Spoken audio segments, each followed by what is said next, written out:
不動産屋さんの怪談です。今は夏だけでなく、一年中あちこちでお化け屋敷のイベントがありますね。さて、これは愛知県にお住まいの主婦の方がくださった体験談です。その方を仮に直美さんとしておきますが、厳密には体験者はその息子さんで、直美さんはその場に居合わせたというのが正しいかもしれません。今から10年くらい前の夏、直美さんの住む地域にもグローバルに展開している某大型ショッピングモールがオープンしたそうです。そしてそのオープンイベントとしてお化け屋敷が催されました。そのお化け屋敷はモール内の特設会場に設置され、連日地元の人で賑わっていたそうです。直美さんは中学3年生と1年生の息子さん2人を連れてモールに買い物に来ていました。中学生の息子さんたちですから、いち早くお化け屋敷を見つけて早速入ってみるということになったそうです。お化け屋敷の表に掲げられた注意書きでは、1回の所要時間が10分から15分と記載されていました。そこで長男さんが一人で入りたいというので、最初は彼だけで行かせることにしたそうです。長男さんが入り口から入っていくと、直美さんは次男さんと2人で、長男さんがどんな顔をして出てくるのかと興味津々で待っていました。そして12、3分ぐらいすると、出口から長男さんが出てきたそうです。直美さんがどうだったと聞くと、長男さんの話では、確かに最初は中は暗いし、いろんな仕掛けがあるので少し怖かったけど、30秒もすれば後から次のお客さんが入ってくるので、その人たちの話し声とか聞こえて、一緒に行動しているような感じになったから、そんなには怖くなくなったということでした。それじゃあ次は次男さんも一人で入ってみると言うと、やはり弟さんの方は少し怖かったようで躊躇していました。そこで長男さんが自分ももう一回入りたいからと言って弟さんと一緒にお化け屋敷に入ってあげることになりました。中に入ると長男さんは2回目で余裕があるので、弟さんが怖がっているのを見て面白がっていたそうです。そして2人は笑いながらお化け屋敷から出てきました。長男さんは弟さんの様子がおかしくて笑い、弟さんはほっとして笑っているようでした。直美さんはそんな2人を見て満足しただろうと思ったのですが、長男さんの方がまたもう一回一人で入りたいと言い出したそうです。そして長男さんだけ一人でまた中に入っていきました。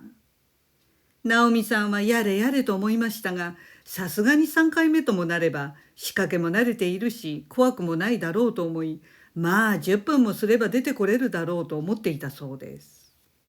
そしてその長男さんが入って30秒後に若い男女のカップルがお化け屋敷の中に入っていきました。直美さんはまた後ろからあのカップルが追従するから、最初の時と同じでお兄ちゃん一人でも怖くないだろうと思ったそうです。しばらくして10分かそこら待っていると、後から入ったカップルが先に出てきました。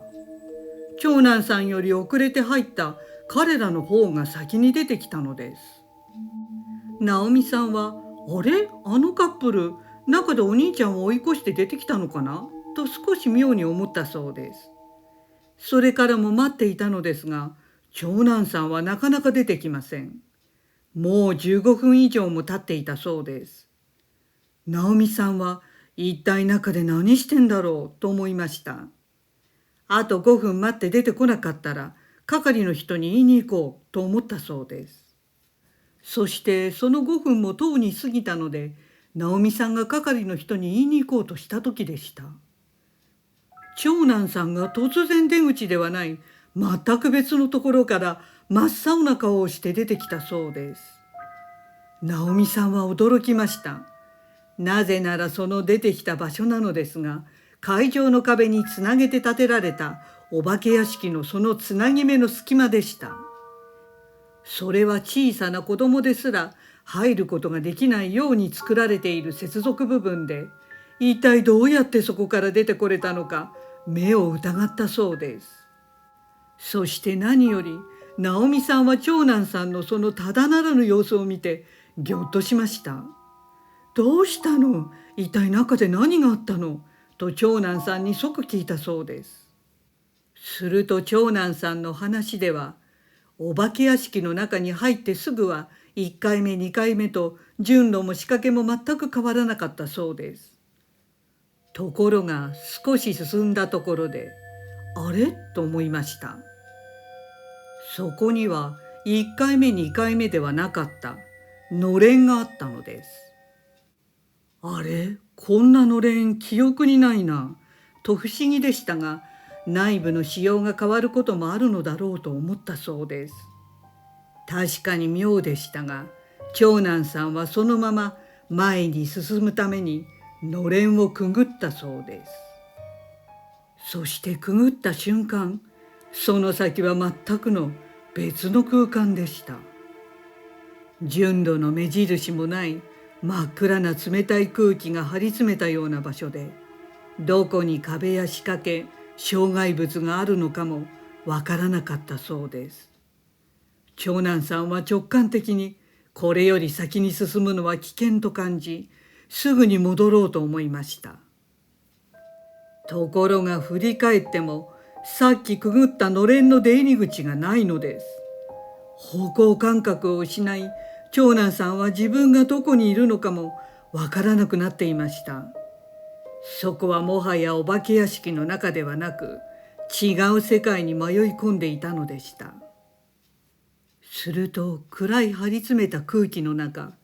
目が慣れてきた長男さんは前方に何かがいるのが分かったそうです。それはもぞもぞとうごめいていたそうです。真っ暗な中、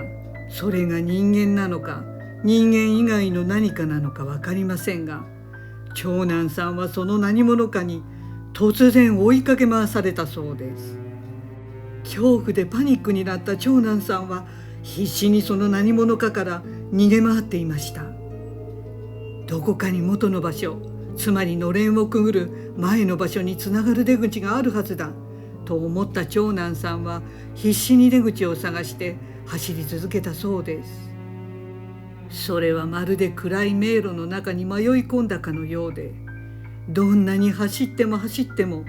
その元の場所につながる出口が見つかりません。その間も何者かはどんどん追いついてきました。ああ、もうダメだ、捕まってしまうと思い、思わず両手を前に出すと何かが手に触れたそうなんです。長男さんは思わずその何かを掴んだそうです。その瞬間、はっと気がつくとお化け屋敷の外にポツンと立っていたんだそうです。長男さんは悪夢から覚めたかのように全身冷や汗をかいていました。今でも一体何が自分に起きたのかさっぱりわからないそうです。夢でも幻覚でもなく、確かにそこに存在した別の空間をさまよっていたということでした。